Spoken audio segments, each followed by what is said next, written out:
নমস্কার, শুভ সন্ধ্যা। আশা করি সকলে ভালো আছে। আজ ছিল মাধ্যমিক পরীক্ষার চতুর্থ দিন। ইতিহাসের পরীক্ষা ছিল। যাই হোক, অনেক ছাত্রকেই বলতে শুনলাম, ছাত্রছাত্রীকে, যে প্রশ্ন স্যার একটু অন্যরকম গোছের হয়েছে, বিশেষ করে 4 নম্বরে দু একটা কোশ্চেন। যাই হোক, তাদেরকে একটা কথা বললাম যে বাবা, আজকেই আমি একটা ইউটিউবে পোস্ট করব, অবশ্যই তোদের জন্য এবং সকল ছাত্রছাত্রীর জন্যই, যারা উচ্চ মাধ্যমিক পরীক্ষা দিতে আসছে সামনে, তাদের পরীক্ষা বা 11 একাদশ শ্রেণীর। এবং টপিকটার নাম রাখবো পরীক্ষা মানে সুযোগ। পরীক্ষা মানে সুযোগ একটা। কিসের সুযোগ? টুকরিবাজির সুযোগ নাকি কিসের সুযোগ, সেটা নিয়ে আজকে আমি তোদের সঙ্গে আলোচনা করবো। বাবারা ও আপনারাও অভিভাবক অভিভাবিকা যারা আছেন, নিশ্চয়ই শুনবেন, ছেলেকে সেইভাবেই মোটিভেট করার চেষ্টা করবেন। আমি আমার ঠাকুর ঘরে বসে আছি মা সরস্বতীর সামনে। মা সারা বছর আমার বাড়িতে থাকেন, আপনাদের বলেছি। সরস্বতী পুজোর আগের দিন বিসর্জন করি, তারপরে নতুন মাকে নিয়ে আসি। যাই হোক, পরীক্ষা সংক্রান্ত ব্যাপারে আসি। কেন আমি এরকম একটা কথা বলতে এলাম, পরীক্ষা মানে সুযোগ। তো এই নিয়ে প্রথমে একটা পরিচিত গল্প বলি। পরিচিত গল্পটা হচ্ছে যে এই পরীক্ষা মানে সুযোগ মানে নিজেকে তৈরি করে নেওয়ার একটা সুযোগ। কীরকমভাবে নিজেকে তৈরি করা হয় না, মানে অনেক ভালো অভ্যাস কিন্তু এখানে রপ্ত হয়ে যেতে পারে এই পরীক্ষা সংক্রান্ত ব্যাপারে প্রিপারেশনের থেকে। তা যেটা তোমাদের মানে সারা জীবন কাজে লাগবে কিন্তু, যদি এই টাইমে সেটা রপ্ত করে নিতে পারো। তো হিসেবে একটা গল্প বলি। গল্পটা হচ্ছে এইরকম: এক ভদ্রলোক তার ছেলেকে হাওড়া স্টেশনে তুলে দিয়েছে, দিল্লি যাবে বলে। তো দিল্লিতে ট্রেনে তুলে দিয়ে এসেছেন। তো ট্রেনে তুলে দিয়ে এসেছেন, তা ছেলেটি দিল্লি পৌঁছে বাবাকে ফোন করছে। তো বাবাকে ফোন করার সঙ্গে সঙ্গে বাবা জিজ্ঞাসা করলেন, তা কী কী দেখলি বাবা? মানে ঠিক কী কী দেখলি তুই, মানে এই যে হাওড়া থেকে দিল্লি গেলি, কী কী দেখলি? ওই যে আমি তো সোজা হাওড়ায় চেপেছি আর দিল্লিতে এসে নেমেছি। তো বাবা বললেন, সে কী রে, এই এতগুলো স্টেশন গেল, হ্যাঁ, এতগুলো জায়গার উপর দিয়ে গেল, এতগুলো রাস্তা, তোর চোখে তো কিছুই বললো না? না, কিছুই তো তেমন চোখে পড়েনি। তো আমার ছেলে আমতা আমতা করে বলছে, না আর তো আমি হাওড়ায় চাপিয়ে দিলে আমি দিল্লিতে এসে নেমেছি। গল্পটা বোধহয় আপনাদের একটু চেনা চেনা লাগছে। তো আমরা কোথাও কোথাও নিজেদের মধ্যে এরকম একটা মিল খুঁজে পাই বোধহয়, যে আমাদের চারপাশে যে বিশাল মানুষজন রয়েছে, হ্যাঁ, ঠিক এই ট্রেনের যাত্রীর মতনই কিন্তু তারা।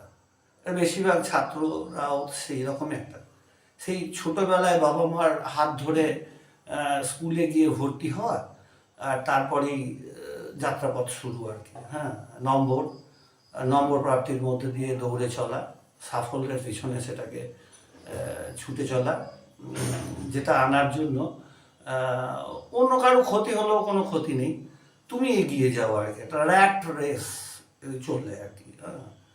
তো আমার লাভ হলেই হবে, জীবনে কোনো শৃঙ্খলা এলো কি না এসব নিয়ে কারো কোনো ভাবনা চিন্তার দরকার নেই। তো কোনো মতে একটা কাঙ্ক্ষিত নম্বর পেয়ে জাস্ট একটা মনের মতো একটা জব, মানে কাজ জুটিয়ে নিতে পারলেই হলো কেল্লাফতে, মানে এরকমই আমাদের স্বল্প পরিসরের মনোভাব এবং ওই গল্পটার মতনই ব্যাপার। আচ্ছা, তাই এই যে নিজেদের যে গুণগুলো পাঠ্যপুস্তকের ভারে চাপা পড়ে যায়, সেইটা নিয়ে আমি আজকে আলোচনা করার জন্য মানে এলাম আর কি ইউটিউবে। যে পরীক্ষা প্রস্তুতির ফাঁকে ফাঁকে কিন্তু নিজেকে মোটামুটি আরেকবার ঝালাই করে নেওয়া যেতে পারে। রেজাল্টে তো এর প্রভাব পড়বেই, মানে তুমি ভালো রেজাল্ট হবেই, প্লাস ভবিষ্যতেও তুমি কিন্তু আরও অনেক এগিয়ে যেতে পারবে বলে আমার মনে হয়। মানে আরও গুণগুলো কাজে আসবে তোমার। প্রথম কথা হলো, পরীক্ষা মানে সুযোগ কেন বললাম না, প্রথম কথা হলো যে নিজের মনটাকে আগে নিয়ন্ত্রণে আনতে পারা। এ তো বড় কঠিন কাজ। এ তো গীতাতেও সে বাণী বলা আছে যে আমরা মনটাকেই কন্ট্রোল করতে পারি না আমরা। হ্যাঁ, মন কেন এত কথা বলে। তো সেই আর কি, মানে বহু রকমভাবে আমাদের ব্রেনটা এবং মনটা ফ্লাকচুয়েট হয়ে থাকে, কিন্তু সেই মনটাকে কনসেন্ট্রেট না পারলে তো আমাদের পরীক্ষার ভালো রেজাল্ট হবে না। তো এইটা কিন্তু সেই সুযোগ যে মনটাকে আমরা কন্ট্রোলে আনতে পেরেছি, সেই সুযোগকে কিন্তু হাতছাড়া করলে হবে না, এটা কন্টিনিউয়াস করতে হবে। তো সে জন্য কী করতে হবে না, নিজে নিজে একটুখানি চিন্তা করতে হবে। চিন্তা করার সুযোগটা কিন্তু হাতছাড়া করলে হবে না। দেখো, নিজে নিজে চিন্তা করা মানে বলবেন যে স্যার আপনি বলছেন নিজে চিন্তা করার কথা, তাহলে তো নম্বরটা তো মুখস্থ না করলে আসবে না, ঠিক আছে। কিন্তু দেখো, স্বাধীন চিন্তাধারা যদি কারো না থাকতো, তাহলে এই দেশে বিজ্ঞানী, হ্যাঁ, এই দেশে দার্শনিক কোনো কিছুই জন্মলাভ করতো না, ঠিক কিনা? তাই তো? তাহলে একটা স্বাধীন চিন্তাধারা নিজের মধ্যে রাখতে হবে। আমি পড়ছি এটা, আচ্ছা এটার মানেটা কি? আচ্ছা এটা ছাড়া এরকম হলে ব্যাপারটা কেমন ঘটতো? Na+Cl- সেটা যোগ করলে NaCl হয়ে যাবে, তাহলে ঠিক আছে। যে এছাড়া সিএল এখানে যোগ করলে কেমন হবে, ওটা যোগ করলে কেমন হবে, এটা মানে খুঁটিনাটি আর কি, মানে খুটখুট করা ব্যাপার। এই খুটখুট করা ব্যাপারগুলো যদি মাথায় কিলবিল কিলবিল করে, তার জন্য তুমি ভবিষ্যতে দেখবে অনেক অনাবিল আনন্দ উপভোগ করতে পারছো, যেটা তোমার দ্বারা অনেক অসাধ্য সাধন হয়ে যেতে পারে। 2 নম্বর পয়েন্টস হচ্ছে হীনমন্যতায় না ভোগা। হীনমন্যতায় না ভোগা মানে, ধরো তোমারই এক কোনো বন্ধু অঙ্কে দারুণ স্টুডেন্ট, অঙ্কটা খুব ভালো করে, ঠিক আছে। তা তুমি অঙ্কে অত ভালো নাও, তোমার সাহিত্য পড়তে ভালো লাগে, কি তোমার ইতিহাস পড়তে ভালো লাগে, তা ঠিক আছে, তুমি সেইটা নিয়েই অগ্রসর হবে ভবিষ্যতে। তোমার কে চাপিয়ে দিয়েছে সায়েন্সটা? কে বলছে, বাধ্য করছে তোমাকে সায়েন্স পড়তে? না সায়েন্স পড়লেই চাকরি হবে, আর্টস পড়ে কেউ চাকরি পাচ্ছে না, দেখো না। আমাদের স্কুলেই তো ইতিহাসের 4 জন টিচার রয়েছেন, তারা তো হিস্ট্রি পড়ে পাস করেছেন, তাই না? 2 জন ম্যাডাম আছেন, দুজন ম্যাডাম নতুন জয়েন করেছেন না, 2 জন। তাহলে কি হিস্ট্রিটা সাবজেক্ট নয়? সায়েন্সই পড়তে হবে, লাইফ সায়েন্স পড়তে হবে, ফিজিক্স পড়তে হবে, ওয়াই ম্যাথ পড়তে হবে। তা তুমি বাংলার কতগুলো টিচার আমাদের স্কুলে, তুমি ভাবতেই পারবে না তোমরা। হ্যাঁ, তাহলে এখন ব্যাপারটা হচ্ছে যে সাবজেক্টটা তোমার ভালো লাগে সেটা নিয়ে এগিয়ে যাবে। হীনমন্যতা ভোগার কোনো জায়গা নেই। হয়তো বলবে স্যার মাধ্যমিক অঙ্কের নম্বরটা একটু কম হয়ে গেলে তো এই কোনো কিছুই করতে পারবো না, সায়েন্স নিতে পারবো। সায়েন্স নিতে কে বলেছে বাবা? সায়েন্স সায়েন্স সায়েন্স একটা চাপানো সাবজেক্ট। তুমি জানো সায়েন্সের সিলেবাসটা কি আছে? কিছুই জানো না, মা বাবা সায়েন্স চাপিয়ে দিল, তুমি 600 পেয়েছো বলে। আরে 600টা তো মাধ্যমিকের বেসিসে পেয়েছো, ইতিহাস ভূগোল হ্যাড্ডা ফ্যাড্ডা সব যোগ হয়ে আছে দিয়ে সব 600 পেয়েছো। তুমি সায়েন্সে আদৌ স্টুডেন্ট তো? সায়েন্সের প্রতি ভালোবাসা আছে তো? তা সেই না বলছি হীনমন্যতায় ভুগবে না কখন। 2 নম্বর কথা। 3 নম্বর কথা হচ্ছে ব্যক্তিগত কোনো প্রতিযোগিতা নেই। হতেই পারে রেসারেসি। রেসারেসি কীরকম রেসারেসি? ও এটা ভালো করছে, আমাকে আর একটু ভালো করতে হবে। কিন্তু আমাদের মা বাবারা কি শেখাচ্ছেন? এই আমার তোর এক্সাম খাতাটা যেন পাশে ছেলেটা না দেখে, ঠিক আছে? এক ফোঁটাও দেখাবিও না, হেল্পও করবি না, আর রেজাল্ট আউটের পরে সঙ্গে সঙ্গে খাতা নিয়ে বাড়ি চলে আসবে। এখন এর মতো অবস্থায় তুমি যদি একটু উদার মনের হয়ে যাও, ধরো তোমাকে প্রথম থেকে পয়জেন পুশ করা হচ্ছে, কিন্তু কি পয়জেন? মা বাবা পুশ করে দিচ্ছে। ওকে দেখাবিও না, দেখবিও না, বলবিও না, সারা শব্দও দিবি না, নো রিগ্রেশন। তাহলে হোয়াট ইজ বন্ধুত্ব, ফ্রেন্ডশিপ, বস? আমাদের সময় তো এসব ছিল না।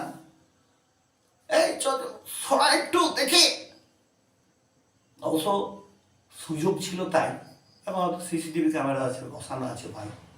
কিন্তু ঘটনা হচ্ছে বন্ধুত্ব মেনটেন করতে গেলে, করতে গেলে তোমার ভাবনা চিন্তা করতে হবে যে বন্ধুত্বটা সারা জীবনের। কিন্তু আমি বলছি না দেখে দেখে লেখো, টুকে টুকে লেখো, কিন্তু এত কনজেস্টেড মাইন্ডের হলে কি করে হবে? ব্যক্তিগত প্রতিযোগিতার স্তরে নিয়ে চলে যাচ্ছে। অনেক সময় দেখা যাচ্ছে এরকম ঘটনা যে বন্ধুটা ফার্স্ট হয়েছে বলে সেকেন্ড বয়টাকে মার্ডার করে দিয়েছে, ক্রাইম পেট্রোলে দেখছিলাম আমি।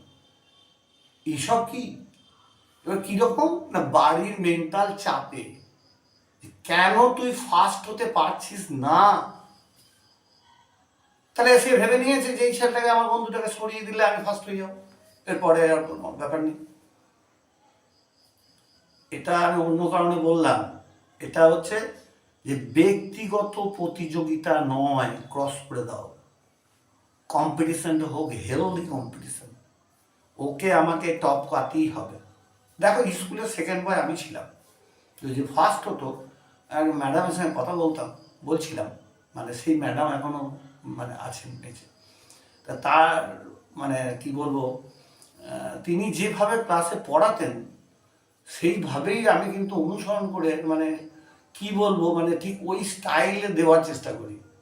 ভালো লেগে গেছে ম্যাডামকে, মনে প্রাণে স্থান বসিয়ে ফেলেছি। কিন্তু যে ফার্স্ট হতো পরবর্তীকালে সে কিন্তু আর্টসের লাইনে চলে গেল, আমি চলে এলাম সায়েন্সের লাইনে সেকেন্ড বয় হয়ে ক্লাসের। তাহলে ব্যাপারটা হচ্ছে ব্যক্তিগত কোনো কম্পিটিশন না, ঠিক আছে? হ্যাঁ, এটা একটা ব্যাপার। আর হচ্ছে অন্যকে দোষারোপ করা নয়। হ্যাঁ, অন্যকে দোষারোপ মানে কি হচ্ছে, দেখো তোমার পেছনে ছেলেটা হয়তো কি জিজ্ঞাসা করেছো, এটার উত্তর কী রে, এটার উত্তর কী রে, সে হয়তো বলে দিয়েছে উত্তরটা হবে ও ও ও গুরু, সর্বজনীন গ্রহিতা গ্রুপকে বলে দিয়েছে ও গুরু, তুমি সেটাই লিখেছো। বেশ, বাড়ি এসে কপাল চাপড়াচ্ছ, ইস সর্বজনীন গ্রহিতা গ্রুপ এ বি হতো, ও আমাকে ভুল বলে দিয়েছে। আমি তোমাকে তিনটে ঠাস ঠাস করে চড় মেরে বলবো, তোমাকে প্রথম কথা শুধু থেকে বলেছিল পেছনের ছেলেটাকে, আর দ্বিতীয় কথা হচ্ছে যে তুমি যখন কনফিডেন্ট নও তাহলে ওই ছেলেটা ঠিক লিখছে এটা তোমাকে কে বললো? তা নিজে সেলফ কনফিডেন্সটা রাখতে চেষ্টা করো, অন্যকে দোষারোপ করে কোনো লাভ নেই। পারছো না ছেড়ে দাও। তুমি ভাবলে যে ওই ছেলেটা, আচ্ছা ধরে নিচ্ছি যে ছেলেটা জানতো তোমাকে ভুল বলেছে, তা সে দোষরা তো তোমার। তো তুমি তো জানছো যে আমাকে ভুল বলবে, তুমি না স্যার বিশ্বাস করেছিলাম। তাই যদি বিশ্বাস করে থাকো তাহলে জানবে তাহলে ও ভুলটাই লিখেছে, তাহলে ওকে দোষ দিয়ে লাভ নেই। বুঝলি? তাহলে অন্যকে দোষারোপ করাটা ক্রস করতে হবে। এটা গেল তোমার 4 নম্বর পয়েন্ট। 5 নম্বর পয়েন্ট হচ্ছে মনের জানালাটা বন্ধ করবে না। মনের জানলাটা মানে হচ্ছে অনেক কিছু কিন্তু পৃথিবীতে জানার আছে। হ্যাঁ, ওই পড়তে পড়তে তুমি জানতে পারবে যে শুধু সাজেশন নয়, সাজেশন পরীক্ষার আগে দেখলেও সব ঠিক আছে, পড়তে পড়তে কোথাও আমার হারিয়ে যাওয়ার নেই মানা, মনে মনে মেলে দিলেন গানের সুরের এই টানা, মনে মনে। তা তুমি দেখবে ওই কি বলবো, যদি একটু মনের জানলাটাকে খুলে রাখো তা দেখবে অন্য আদার্স নলেজও তোমার পাশাপাশি চলে আসছে পড়তে পড়তে। হ্যাঁ, পড়তে পড়তে মনে হচ্ছে যে ইস এগুলো তো পরীক্ষার আগে দেখছি বলে বুঝতে পারছি, অরিজিনালি হয়তো পরীক্ষায় আসবে না, কিন্তু এটা একটা জিনিস আমি শিখলাম বটে। সেই জন্য জানলাটাকে বন্ধ করলে চলবে না, বুঝেছো? 4 নম্বর হচ্ছে টাইম ম্যানেজমেন্ট। টাইম ম্যানেজমেন্ট যেটা একটা বিশাল ব্যাপার। সেটা কীরকম না, সারা বছর তুমি ফাঁকি মেরে বেরিয়েছো, এই পরীক্ষার আগে একটা রুটিন তৈরি করে ফেললে, ইতিহাস পড়বো 2 ঘন্টা, জীবন বিজ্ঞান পড়বো 3 ঘন্টা, এই একটা রুটিন। এটা খুব বেশি কাজ হয় না, কিচ্ছু কাজ হয় না। তোমাকে সারা বছর একটা রুটিন মাফিক চলতে হবে, টাইম ম্যানেজমেন্ট করে নিতে হবে যে আমি এই টাইমে ঘুম থেকে উঠি, এই টাইমে খাই, এই টাইমে স্নান করি, এই টাইমে পড়তে বসতে হয় আমাকে, এই টাইমে অমুক জায়গায় যাই, এই টাইমে আমার কোচিং থাকে, এই টাইমে আমার ড্রয়িং ক্লাস থাকে, এই টাইমে আমার কম্পিউটার ক্লাস থাকে, এই টাইমে আমার এই করতে হয়। তাহলে এইভাবে যদি আমি গোটা বছর একটা টাইম ম্যানেজমেন্ট করতে পারি তাহলে পরীক্ষার সময় এসে দেবে আর কোনো নতুন করে টাইম ম্যানেজমেন্ট করতে হচ্ছে না। সেই টাইম ম্যানেজমেন্ট যেটা করে রেখেছো গোটা বছরে সেটা দিয়েই চলে যাচ্ছে, ঠিক আছে? এইবার পরীক্ষার সময় হয়তো এক্সট্রা একটুখানি টাইম ম্যানেজমেন্ট নতুন এদিক ওদিক রদ বদল করে নিতে পারো, তো এই টাইম ম্যানেজমেন্ট খুব ভাইটাল। আর পরীক্ষার হলে তো বটেই। ধরো কোনো একটা গেম তুমি 90 মিনিটের খেলতে চলেছো, 90 মিনিট মানে কত, 90 মিনিট মানে কত গো, দেখো কত হচ্ছে। বেশ, 90 মিনিটে ফুটবল খেলা হয় বলে বললাম আর কি, 45 মিনিট 45 করে, মাঝে 5 মিনিট ব্রেক, এখানে ব্রেকের কোনো ব্যাপার নেই। তো খেলতে যাবে 90 মিনিটের গেম, তুমি 45 মিনিট জীবনে কোনো প্র্যাকটিস করনি বাড়িতে, গেম খেলতে যাবে, হাঁপিয়ে মরে যাবে তো। ফুসফুস দুটো বেরিয়েছে, জিজ্ঞাসা করবে দাদা আমাকে নিয়ে এত টানাটানি কেন? করবে কিনা? তাহলে তোমাকে প্র্যাকটিস করতে হবে আগে বস, প্রচুর প্র্যাকটিস করে করে করে করে তবে ওই টাইম ম্যানেজমেন্ট। এই আমাদের এইচএসের মাধ্যমিকের ক্ষেত্রে 15 মিনিট আগে কোশ্চেন দেওয়া আছে পড়ার জন্য, 3 ঘন্টা জাস্ট লিখতে দেওয়া হচ্ছে। তো 3 ঘন্টার মধ্যে ধরো ইতিহাসের এই এত বড় বড় কোশ্চেন তাকে লিখে আসতে হচ্ছে, তাহলে টাইম ম্যানেজমেন্টের প্রয়োজন নেই। আজে বাজে শব্দ ঢুকিয়ে বেশি চয়ন করে দিলে তো লাভ নেই। তাহলে ওইটুকু সময়ের ভেতরে তোমাকে আমাকে টাইম ম্যানেজমেন্ট করে নিতে হবে। এটা একটা বিশেষ ভাইটাল পয়েন্ট। আর এটা হচ্ছে পড়ার ফাঁকে ফাঁকে নিজেকে ইনসেন্টিভ দেওয়া, নিজেই নিজেকে করা, উৎসাহিত করা। কিরকম? কোনো একদিন তুমি পড়তে পড়তে 1 ঘন্টা বাঁচিয়ে ফেলেছো বস, তাহলে 1 ঘন্টা বাঁচিয়ে ফেললে কি হবে? একটুখানি গেম খেলবো মোবাইলে, ঠিক আছে? যদি আমি বারণ করি ওগুলো, মোবাইল বেশি ইউজ করবে না, একদম না। এই চোখের থেকে ব্রেন থেকে সব প্রবলেম হয়। তবে হ্যাঁ, ওইটা এই যে ইন্টেন্সিভ দিতে গিয়ে তুমি হবে, দেখো তুমি এক্সট্রা নলেজ শিখতে পারবে। সেটা যদি ধরো মোবাইলে কিছু নিউজ দেখলে এক্সট্রা নলেজ এলো, হ্যাঁ, ইন্টারনেট সম্পর্কে অবহিত হলে, গুগল কি বলছে দেখলে, সে পরীক্ষা সংক্রান্তই হোক বা যে কোনো তোমার পড়াশোনা সংক্রান্তই হোক, একটু এন্টারটেনমেন্ট পেলে অন্য কিছু, হ্যাঁ, বা কোনো গান টান শুনলে, নিজে ইন্টেন্সিভ দিলে, এটা সেটা হচ্ছে পড়ানোর টাইম ম্যানেজমেন্ট করতে পারলে, ফাঁক পেলে, টাইম পেলে তবে, ঠিক আছে? আর একটা আছে নিজেকে রিল্যাক্স রাখো। রিল্যাক্স রাখা মানে হচ্ছে টেনশন যদি করো বস, আমি তো কথা একটা প্রায় বলি, টেंशन लेने का नहीं बस देने का है। टेंशन क्या है? टेंशन चीज है क्या? टेंशन अगर होगा तो बहुत माने प्रॉब्लम हो जाएगा। कैसे? जैसा तेरा हार्ट अटैक, तेरा ब्रेन फेलियर, সঠিক টাইমে তোমার মস্তিষ্ক কাজ করছে না টেনশন হওয়ার জন্য। পরীক্ষার হলে টেনশনের জন্য অ্যাড্রিনালিন হরমোন আমাদের যেটা আছে মারাত্মকভাবে মানে ক্ষরিত হয়, তুমি জানা জিনিস ভুলে যেতে পারো। তাহলে টেনশনটাকে আগে দূর করে দাও, বলতে হবে টেনশন কাছে টেনশন নিতে, এটাকে একদম কন্ট্রোলিং আনতে হবে। বলে এটা কী করে সম্ভব স্যার? আপনি না বুড়ো বয়স হয়ে গেছে, অনেক রকম বড় বড় লেকচার যাচ্ছেন, ঠাকুর ঘরে বসে চাকরি করতে করতে। এই দেখো আমারও হতো, আমিও স্টুডেন্ট লাইফটা কিন্তু পেরিয়ে এসেছি তোমাদের মতন বস, হ্যাঁ, কিন্তু টেনশন নিতে নিতে বুঝেছি যে টেনশন নিলে আমার ক্ষতিটা বেশি হচ্ছে।